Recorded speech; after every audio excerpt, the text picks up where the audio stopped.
Assalamualaikum warahmatullahi wabarakatuh. Kami dari kelompok 11 ingin menjelaskan materi tentang anjak piutang dan modal ventura. Di sini kami beranggotakan 3 mahasiswa, yaitu yang pertama saya sendiri, Habibah Febrianti, dan rekan saya ada Siti Hasinah dan Siti Nurlatifah Sagina Fitra. Saya di sini akan menjelaskan 3 materi, yaitu yang pertama mengenai pengertian anjak piutang, yang kedua ada kegiatan anjak piutang, dan yang ketiga ada pihak yang terlibat dan fasilitas yang diberikan. Langsung saja ke materi yang pertama, yaitu mengenai pengertian anjak piutang. Jadi pengertian perusahaan anjak piutang atau yang lebih biasa dikenal dengan factoring adalah perusahaan yang kegiatannya melakukan penagihan atau pembelian atau pengambil alihan atau pengelolaan utang piutang suatu perusahaan dengan imbalan atau pembayaran tertentu milik perusahaan. Sedangkan pengertian anjak piutang menurut Kementerian Keuangan nomor 1251 KMK 013 1988 tanggal 20 Desember 1988 adalah badan usaha yang melakukan kegiatan pembiayaan dalam bentuk pembelian dan atau pengalihan serta pengurusan piutang atau tagihan jangka pendek suatu perusahaan dari transaksi perdagangan dalam atau luar negeri. Nah, materi selanjutnya yaitu mengenai kegiatan anjak piutang.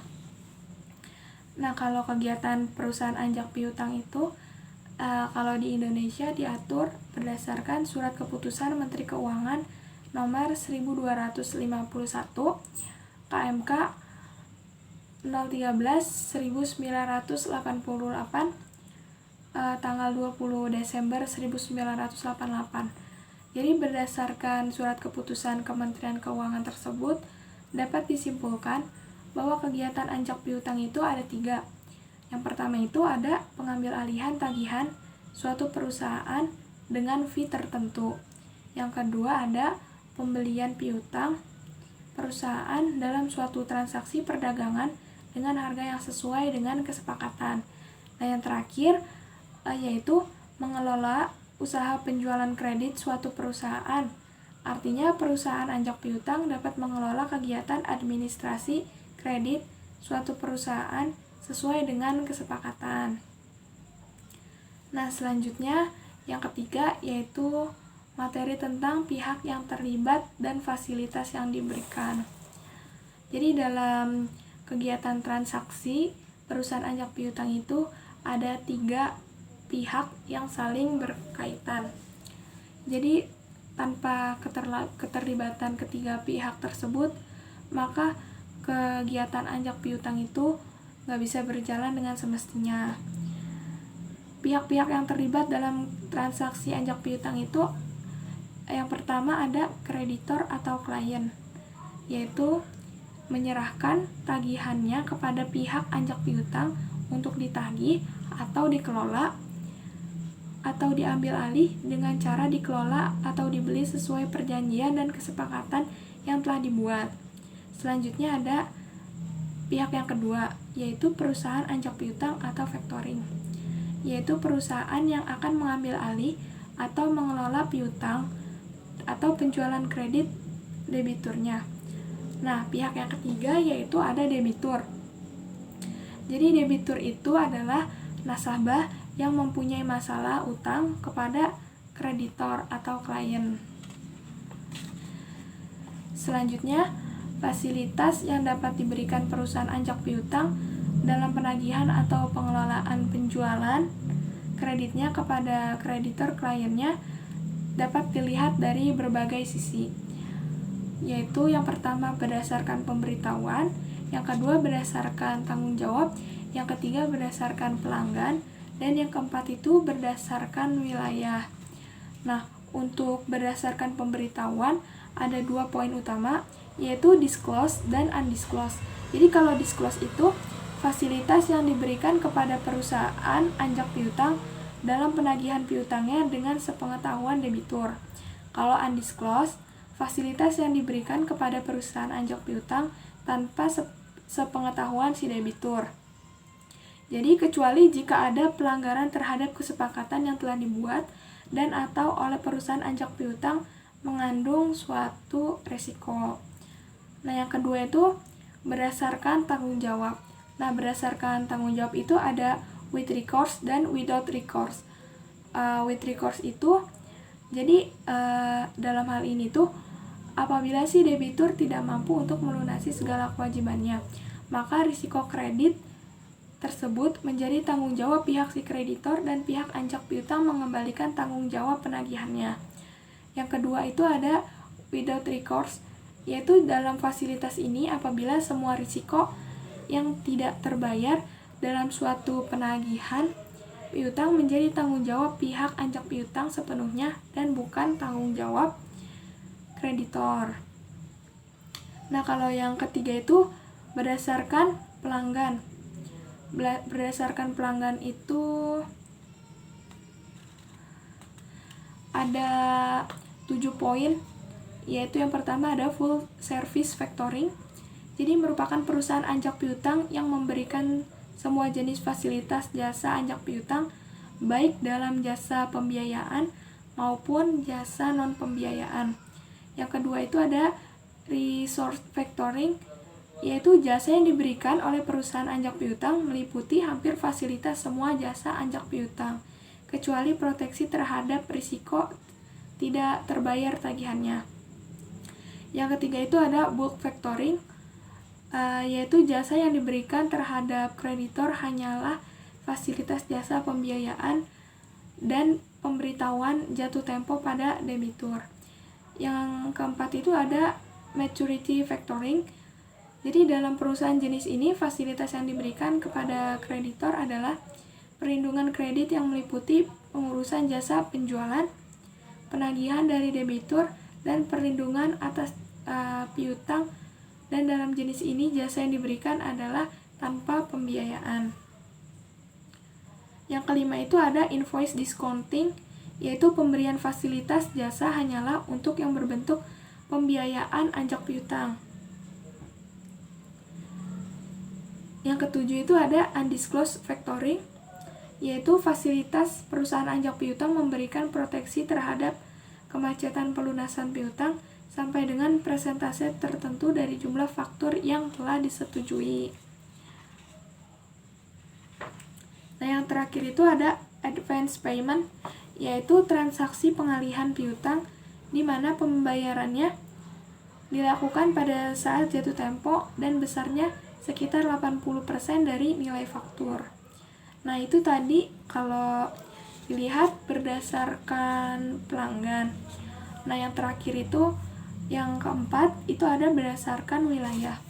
Nah, kalau berdasarkan wilayah ini terdapat 2 poin, yaitu mengenai yang pertama domestic factoring, merupakan perusahaan anjak piutang yang hanya beroperasi di wilayah Indonesia.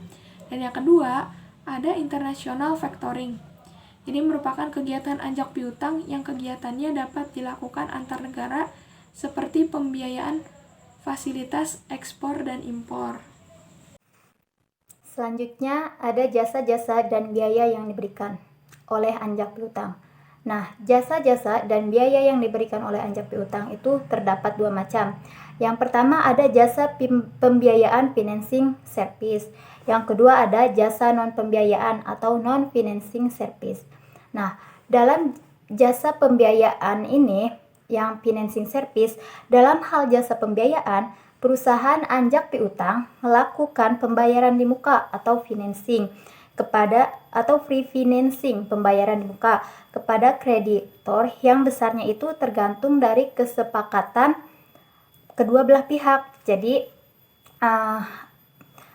perusahaan anjak piutang ini melakukan pembayaran di muka kepada pihak kreditor. Itu tuh sesuai dengan kesepakatan kedua belah pihak. Jadi sesuai dengan kesepakatan bersama. Yang selanjutnya itu ada jasa non pembiayaan. Nah, dalam jasa non pembiayaan, kegiatan yang dilakukannya itu meliputi pemberian jasa pengelolaan administrasi kredit. Nah, biasanya itu kegiatan ini meliputi kegiatan jasa yang yaitu tentang analisis kekayaan suatu kredit. Yang pertama, jasa yang dilakukan oleh non-pembiayaan, yaitu yang pertama adalah analisis kekayaan suatu kredit. Untuk yang kedua yaitu melakukan administrasi kredit. Dan yang ketiga yaitu pengawasan terhadap kredit termasuk pengendaliannya. Dan yang keempat, perlindungan terhadap suatu risiko kredit.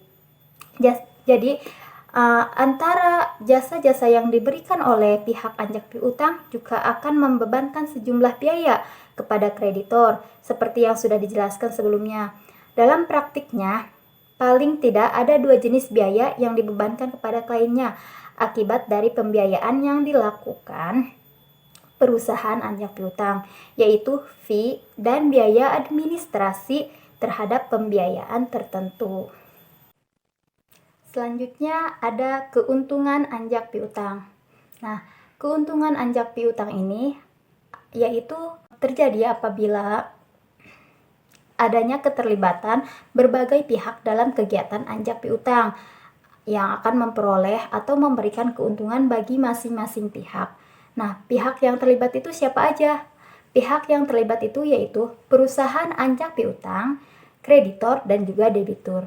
Jadi, ada beberapa keuntungan yang diperoleh oleh perusahaan anjak piutang, oleh kreditor, dan juga oleh debitur. Yang pertama ada keuntungan yang diperoleh bagi perusahaan anjak piutang, yaitu memperoleh keuntungan berupa fee dan biaya administrasi.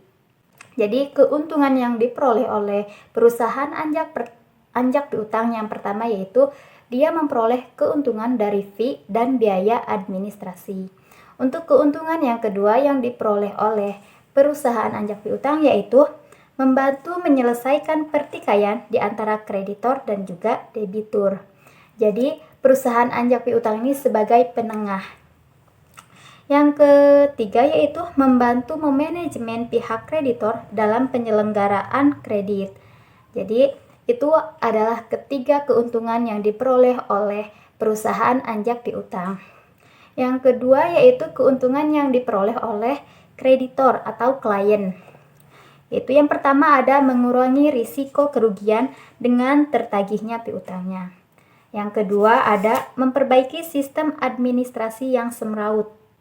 Jadi karena piutang dia terdapat di debitur, jadi kreditor mengalihkan kepada pihak perusahaan anjak piutang. Dengan begitu, sistem administrasinya itu akan kembali lagi. Yang tadinya semraut akan kembali lagi normal karena adanya anjak piutang. Yang ketiga yaitu memperlancar kegiatan usaha.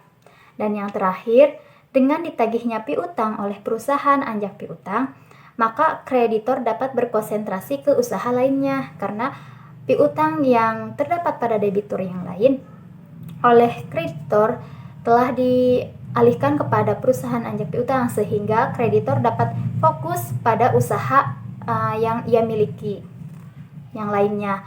Dan yang selanjutnya adalah keuntungan bagi debitur. Nah, keuntungan bagi debitur itu yaitu memberikan motivasi kepada debitur untuk segera membayar secepatnya. Jadi debitur akan termotivasi untuk membayar utangnya kepada kreditor. Karena ada rasa malu sehingga berusaha sekuat tenaga untuk segera membayar dengan berbagai cara. Nah, dengan adanya anjak piutang ini, maka si debitur ketika ada penagih dari perusahaan anjak piutang, maka si debitur itu akan bersiap-siap dan termotivasi untuk melunasi utangnya kepada si kreditur, seperti itu. Jadi itulah 3 keuntungan yang diperoleh oleh masing-masing pihak, yaitu diantaranya oleh perusahaan anjak piutang, oleh kreditur atau klien, dan oleh debitur.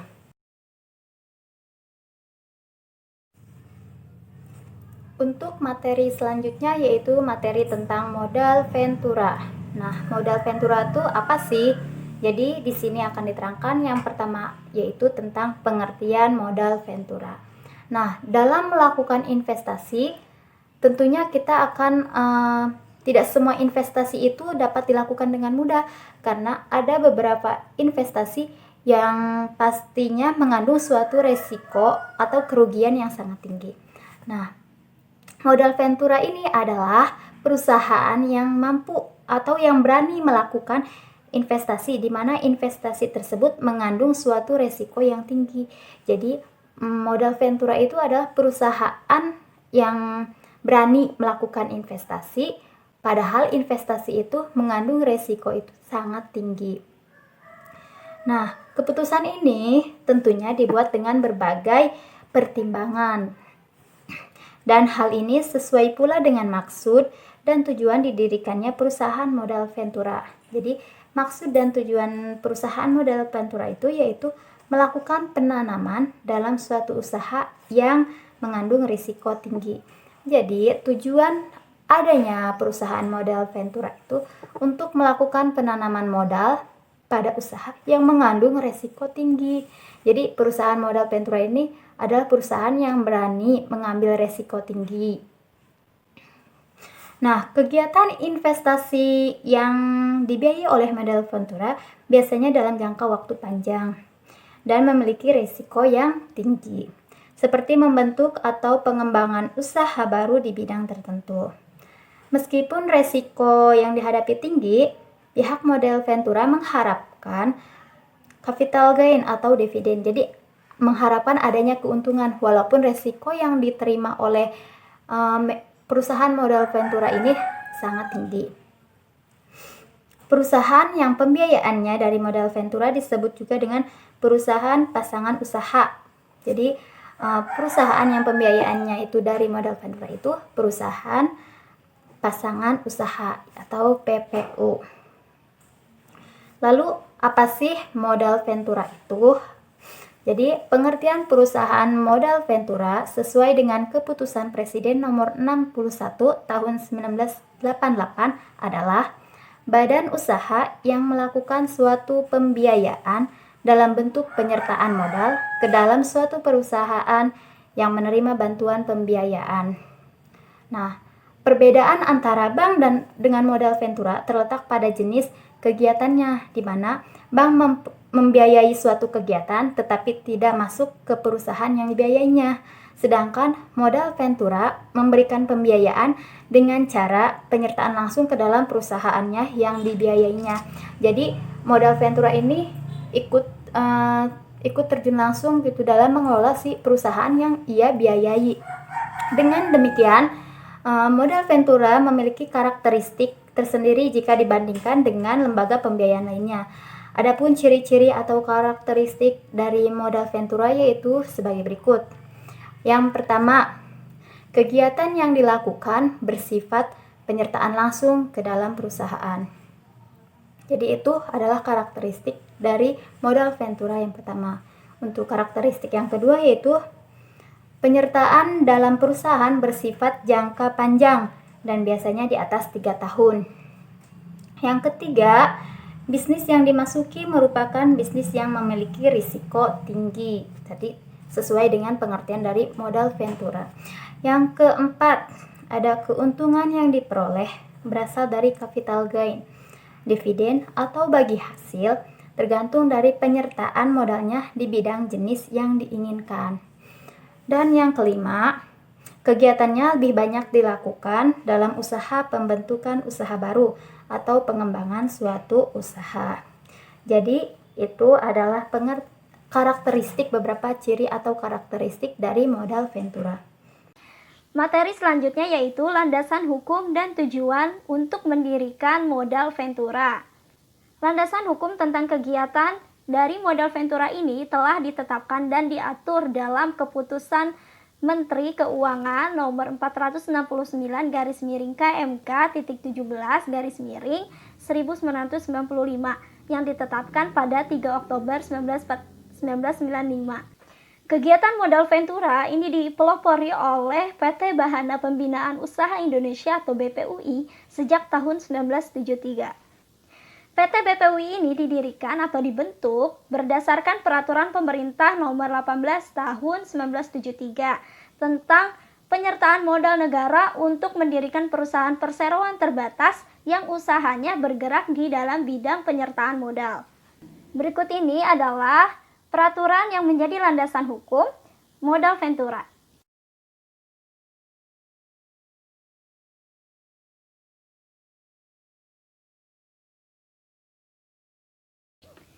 Nah, ada timbul pertanyaan, kenapa perusahaan modal ventura ini dia berani untuk mengambil investasi yang beresiko tinggi? Nah, pada hakikatnya perusahaan modal ventura ini dia memiliki tujuan untuk membiayai suatu usaha yang memang mengandung resiko tinggi. Nah, secara garis besar, maksud dan tujuan dari didirikannya modal ventura ini yang pertama, untuk pengembangan suatu proyek tertentu, misalnya proyek penelitian. Nah, dalam proyek penelitian itu kan tidak memikirkan keuntungan, tetapi lebih bersifat kepada pengetahuan, pengembangan ilmu pengetahuan yang nantinya akan dimanfaatkan oleh masyarakat. Nah, yang kedua, pengembangan teknologi baru atau pengembangan produk baru. Nah, di mana pengembangan ini tujuannya untuk mendapatkan keuntungan jangka panjang. Yang ketiga, pengambil alihan kepemilikan suatu perusahaan.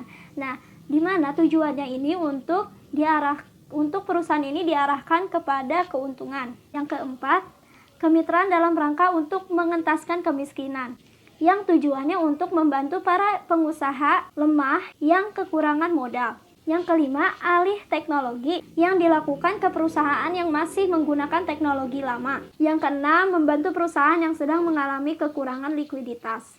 Selanjutnya yang ketujuh, membantu pendirian perusahaan baru, di mana tingkat resikonya ini sangat besar. Oke, selanjutnya, adapun keuntungan yang didapat bagi pihak-pihak yang terlibat dalam kegiatan modal ventura. Nah, yang pertama, bagi perusahaan modal ventura itu sendiri.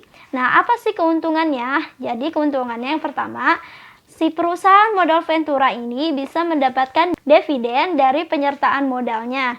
Nah, keuntungan yang kedua yaitu mendapatkan capital gain dari hasil selisih transaksi penjualan dan transaksi pembelian surat-surat berharga dalam bentuk saham. Keuntungan yang ketiga yaitu berupa bagi hasil untuk usaha tertentu sesuai dengan perjanjian yang sudah disepakati. Nah, yang kedua yaitu bagi perusahaan pasangan usaha atau PPU. Nah, apa sih keuntungannya? Jadi keuntungan dari perusahaan pasangan usaha yang pertama, dapat membantu penambahan modal usaha bagi perusahaan yang mengalami kekurangan modal. Keuntungan yang kedua yaitu memperbaiki teknologi yang lama menjadi teknologi yang baru, atau kita bisa sebut sebagai alihan teknologi, sehingga dapat membantu peningkatan kapasitas produksi dan peningkatan mutu produksinya. Nah, yang ketiga, membantu pengembangan usaha melalui perluasan pasar dan pengembangan usaha baru seperti melalui diversifikasi usaha. Dan yang terakhir, mengurangi resiko kerugian. Nah, apa sih maksudnya? Nah, jadi kalau misalnya si perusahaan ini dia beroperasi dengan modal sendiri, nah maka resiko kerugiannya itu ditanggung si perusahaan itu sendiri. Tetapi kalau misalnya dijalankan secara bersama dengan perusahaan modal ventura, nah maka resiko kerugian itu dapat disebarkan di antara kedua pihak tersebut. Selanjutnya ada jenis pembiayaan modal ventura. Apa saja sih jenis-jenis dari pembiayaan modal ventura? Nah, yang pertama itu ada equity financing, di mana equity financing ini merupakan jenis pembiayaan langsung. Dalam hal ini, perusahaan modal ventura ini melakukan penyertaan langsung ke perusahaan pasangan usaha dengan cara mengambil bagian dari sejumlah saham milik PPU tersebut. Selanjutnya yang kedua yaitu ada semi equity finansial, yaitu pembiayaan dengan membeli obligasi konversi yang diterbitkan oleh PPU. Selanjutnya mendirikan perusahaan baru, di mana perusahaan modal ventura mendirikan perusahaan baru bekerja sama dengan PPU. Yang keempat yaitu bagi hasil, di mana jenis pembiayaan ini ditunjukkan kepada usaha kecil yang belum memiliki badan hukum perseroan terbatas. Selanjutnya yaitu sumber-sumber dana modal ventura. Dalam penyertaan modal di berbagai bidang usaha, perusahaan modal ventura itu harus memiliki dana yang cukup. Nah, dana ini diperoleh dari berbagai sumber yang ada. Sumber-sumber dana ini dapat diperoleh yang pertama, dapat diperoleh dari dalam perusahaan. Nah, di mana dana ini diperoleh dari setoran modal para pemegang saham. Yang kedua, cadangan laba yang belum terpakai. Dan yang ketiga, laba ditahan. Yang kedua, dari luar perusahaan. Nah, dana ini bersumber dari investor. Nah, investor ini baik dari perorangan maupun industri. Yang kedua, dari pinjaman bank. Yang ketiga, dari dana pinjaman perusahaan asuransi. Dan yang keempat, pinjaman dari perusahaan dana pensiun. Nah, sebagai pertimbangan, apakah kita akan mengambil sumber dana dari dalam perusahaan atau dari luar perusahaan? Nah, pertimbangannya yang pertama, jangka waktu. Jangka waktunya apakah panjang atau pendek? Nah, pertimbangan yang kedua, kita lihat dari sifat pinjaman. Nah, apakah pinjaman ini bersifat lunak atau bersifat komersil? Nah, yang ketiga yaitu suku bunga atau biaya yang dibebankan. Nah, kita dapat bandingkan mana suku bunga yang lebih kecil dari sumber-sumber yang ada. Nah, yang terakhir, yang keempat, persyaratan untuk memperoleh pinjaman atau persyaratan untuk pengembalian pinjaman tersebut.